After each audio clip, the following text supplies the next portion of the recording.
People started falling from the sky at the close of the decade. They were never clothed, just bare naked, always with a terrifying grin on their faces. It had been just a few at first, but then hundreds and thousands started falling at a time, destroying cars, homes, blocking off highways. A strange discovery was made when they started falling. They were human, but lacked any blood, guts, and even a heart.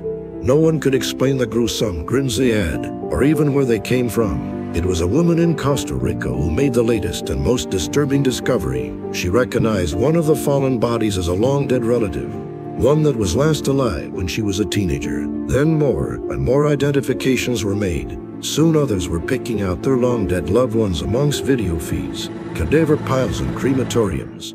You couldn't escape them no matter what. People were getting killed in increasingly high volume from the falling bodies. Soon after burial, they too began to fall. My mother was killed when a body fell on her car, crushing her. The next week, the news reported on a body that fallen and became lodged in an airplane windshield. They showed the body. There was my mother with a grinning face, the happiest I have ever seen her.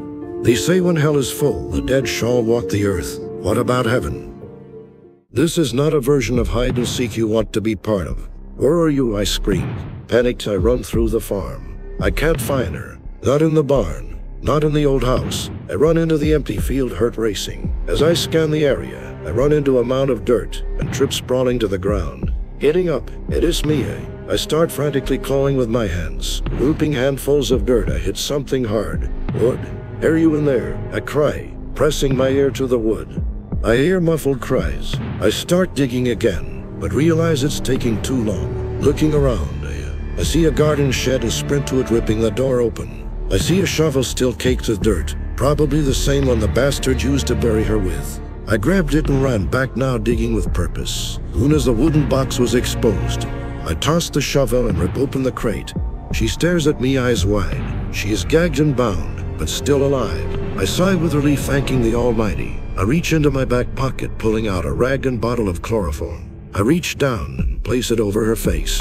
She struggled briefly, but then faints. I pick her up and toss her over my shoulder. "I'll help," my brother shouts, leaning up against the truck as I walk back with a smirk on my face. "You found her," my brother shouts. "Yup, you almost had me though," I laugh. My brother gets serious and then proclaims that it's his turn, and asks aloud on where I put her. I gesture to the creek. Drowning might be a problem, though, I tell him. "Jerk," he shouts and runs off toward the creek. I smile watching him go. I just love hide and seek. You may not want to see this next story if you spend nights at home alone. When I was 17, I was living at home with my mom and sister, who was 13 at the time. My mom worked night shifts, so it was usually just me and my sister home alone at night. We had always had some weird experiences in that house, but one night really shook us up. It started with a soft clicking noise in the hallway outside my bedroom. My sister's room was right next to mine. I assumed it was just something in the house making the sound, and ignored it, and the clicking noise became louder.